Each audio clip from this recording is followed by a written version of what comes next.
Hi crafters, it's Karen. Please tell me that you remember me because I certainly miss all of you so much, very much. You have no idea. But this is a video that I've been wanting to make for quite a while now. I wanted to do an update video.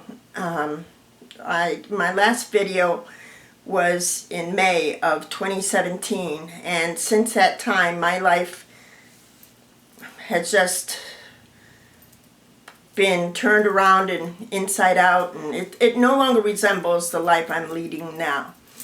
So I thought I'd give you a life update video and see if I can't make my way back to YouTube. I have been crafting, making cards, mostly playing in my art journal.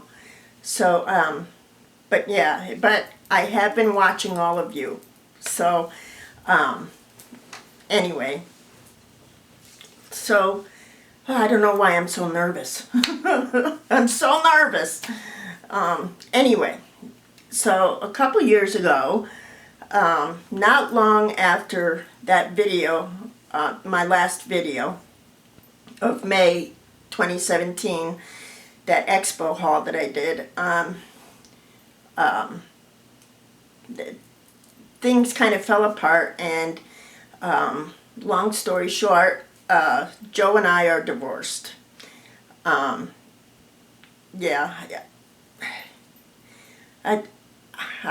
can I put this without being too snarky?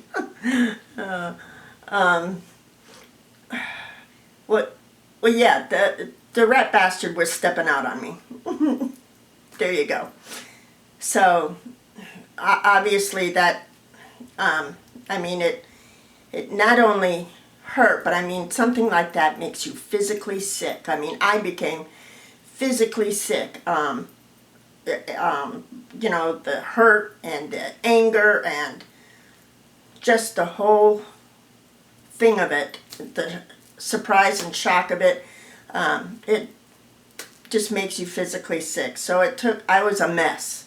I was a mess. And at the time, Logan, my son, was still living at home, and he did wonderfully trying to, you know, keep me uplifted and everything else. I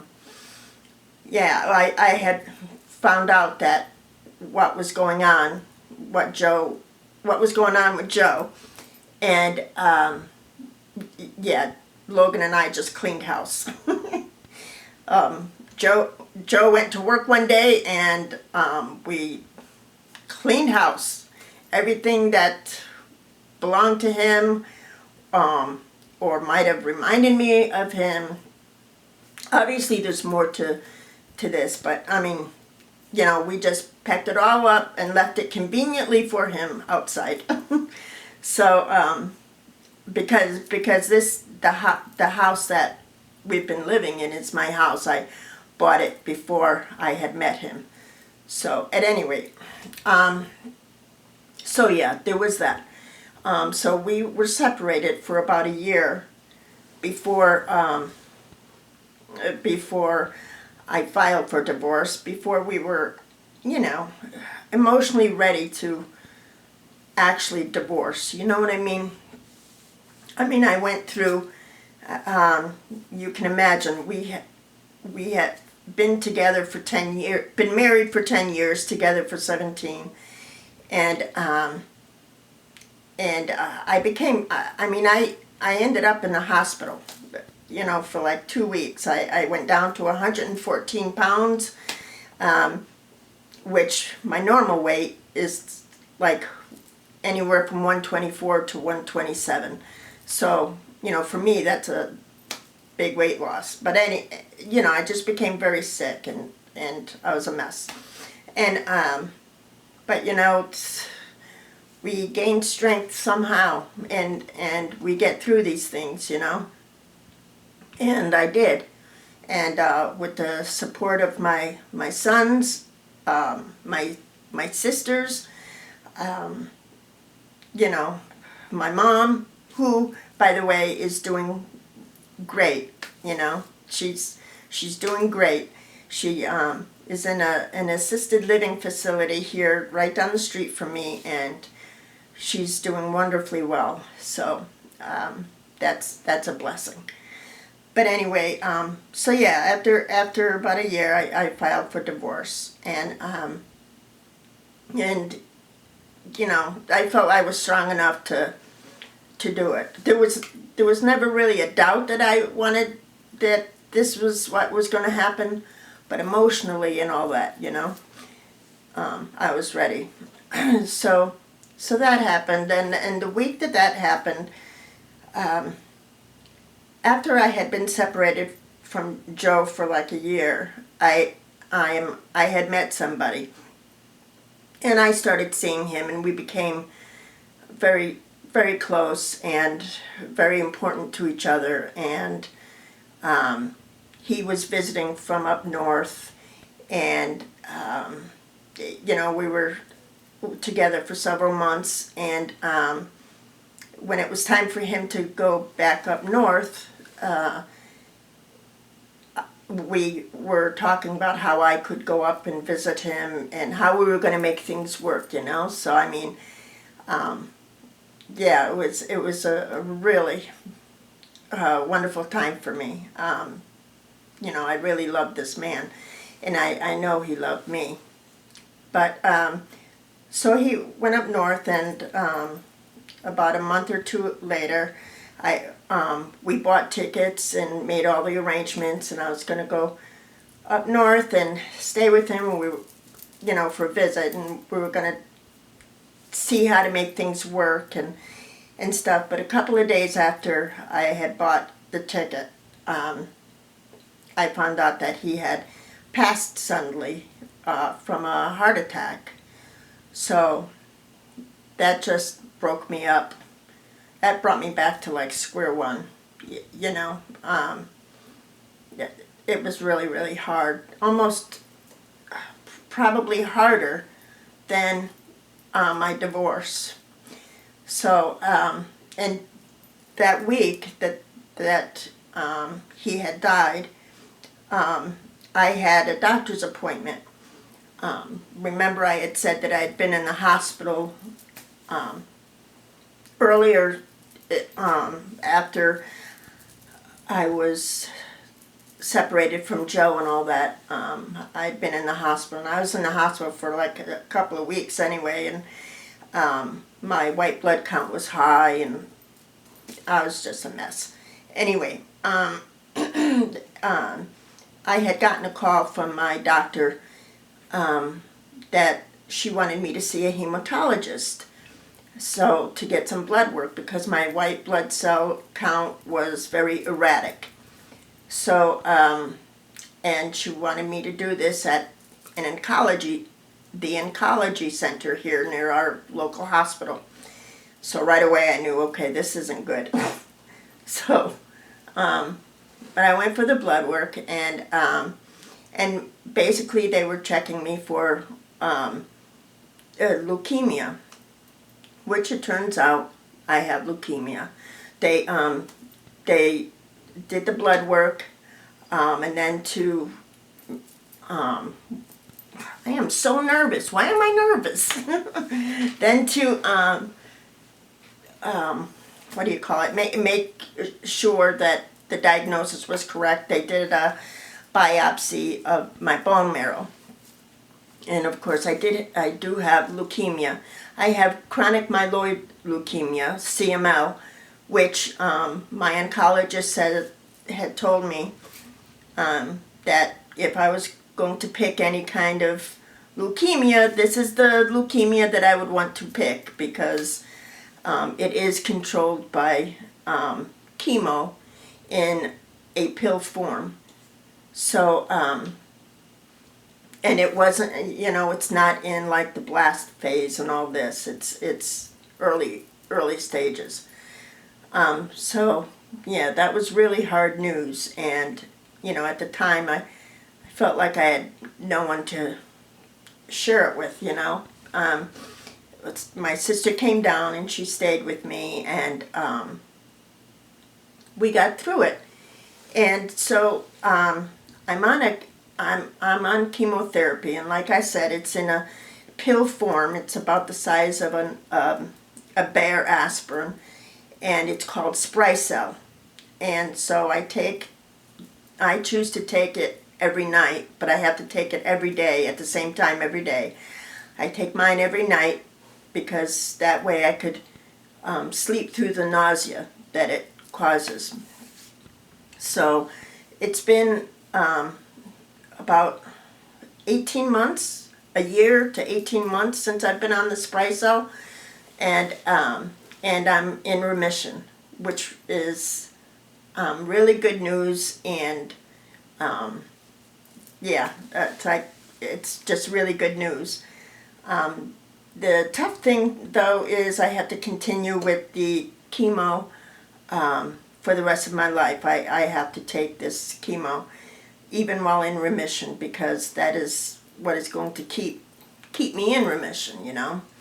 So, and not that I'm complaining about having to take the chemo, because obviously it works, but there are things that I've been adjusting to because of it, and the biggest thing is fatigue. It just, you know, it's toxic, you know, and it makes you feel, it makes me feel fatigued, and a lack of energy, and just an overwhelming. There are times during the day where I just get an overwhelming fatigue, like I just have to lay down, I just have to sleep. It's hard to explain. You know. Also, more often than not, you know, I'll wake up nauseous in the morning. You know, once I stand up and start moving, it hits me, and I'm nauseous. Never to the point where well, a couple of times I have, but not often to the point where I actually get sick, but just a disturbing nausea feeling, and it usually passes after a couple of hours. And there's other side effects, you know. I bruise easy, and I bleed, you know, like my cat scratches me or just whatever, and I bleed. I bleed real good. But anyway, so there's that, and so that's something that I've been dealing with. I've been trying, especially lately. I've been trying to get myself into a real routine or something. Try to track my energy level, like when I have the most energy, and do what I have to do or do what I want to do at that point in time, because it's, you know, it's kind of budgeting my energy, you know. So, you know, all of this has really kicked the mojo, creative mojo, out from under me. But it's coming back, so I'm really thrilled about that. I'm living alone. Both my older son Spencer is married to a sweet woman, and he doesn't live too far. Well, he lives in the next town over. And my younger son Logan, who if you've been a subscriber of mine for a long time, you've seen him or heard me talk about him. He has met a really sweet girl, and him and his girlfriend are sharing a place, so he moved out. So as much as I miss him and everything, I'm 57 years old, and I'm living alone for the very first time in my life. How crazy is that? I mean, this is the first time I've ever lived alone. And most days, it does not suck. Most days. Of course, there are days when, you know, it's just way too quiet. You can hear the quiet. But those are the days that, you know, I'll go out and you know. So it's nice. So during this time, this past year, I've put my energy towards redoing Logan's room, which is across the hall, and turning that into a spare room / kind of office or whatever. And it came out real sweet, and at some point I'd love to give you show you the room. The painted a new floor and everything, and just made it girly. For me, this is the first time that I've been able to do something with the house the way I want it. I could paint the wall pink if I want. So and this room that I'm sitting in now was my older son's bedroom. When I was with Joe, we turned it into like an office, but it is now my scrapbooking room, my craft studio. So remember, if you've been a subscriber of mine, if you've watched me years ago, you remember I was in that tiny little room in the garage, right? And which I loved and was perfect for me. But living alone, it was hard to go out to the garage and craft and stuff, because out there, knowing that I'm alone in the house, I can't hear anything. I couldn't hear anything. I couldn't hear anybody come up to the door. I wouldn't be able to hear the front door. Couldn't really hear the doorbell. It just kind of creeped me out, being so secluded. So anyway, so I decided to make this room, which is the bigger of my extra 2 bedrooms, into my craft studio. And my sister Judy helped me plan it out quite a bit, and I'm anxious to show it to you. I'm still organizing and sorting things, and I think I have everything where I want it to be, but all that is always changing, right? I mean, so we'll see, but so far I'm really happy with it. And no, I haven't taken every last thing out of that scrapbook room in the garage into here. I took the majority of it, like 80% of it, but I still have a crap load of paper out there that there's just nowhere for me to put it here. So I just made a decision. I'm just bringing in the paper that I really love. I have all my Prima in here and some other things, but collections and stuff. So, I mean, I still have some things out there, and eventually it'll be cleaned out, but I do have everything I need. And lately like I said, I've been working in my art journal and playing with my mixed media. I don't know how, for a while I thought I'm never going to scrapbook again, because the family that I was scrapbooking for, no longer existed. I mean, not only is Joe gone, but his whole family is gone. My stepdaughter and my step-granddaughter, who used to live right next door, I mean, I haven't seen them in a year. They no longer live next door, but I haven't heard from Joe's family since all this happened. So I don't know what the deal is there. I suppose they think I shouldn't have kicked them out, but I don't know. So I mean, that's a whole family that I fell in love with there that, that I've lost. So, I mean, I'm fine right now. I'm fine now. I'm fine now. But these are the things that really took a toll on me the past couple of years, really swept the mojo out from under me and caused me such anxiety. I couldn't focus. Oh, that's another thing the spray cell does. It keeps me from being able to really focus, it's hard. But anyway, yeah, so everything is just upside down and backwards in my life. That's not to say that I'm not happy. I am happy. I am happy today. I am happy. This isn't the life that I had planned for myself, and it is certainly not the life that I ever imagined for myself. But that's not to say it isn't a good life, and that it's a life that I can't make the most of, right? And so that's what I'm trying to do right now. Now that I'm settled with the cancer, and I finally wrapped my head around it, and being alone, I'm trying to develop my own routine, and figure out who I am, or who I want to be at this point in time. So yeah, that's what's going on, and I'm not sure if I rambled or if this made sense, but I did want to come to you and let you know what's been going on, and give you an update, because I do plan on seeing much more of you all. Next, I would like to, give you a tour of my scrapbook room. I just have a few things to, like dies and stuff, to organize and put away.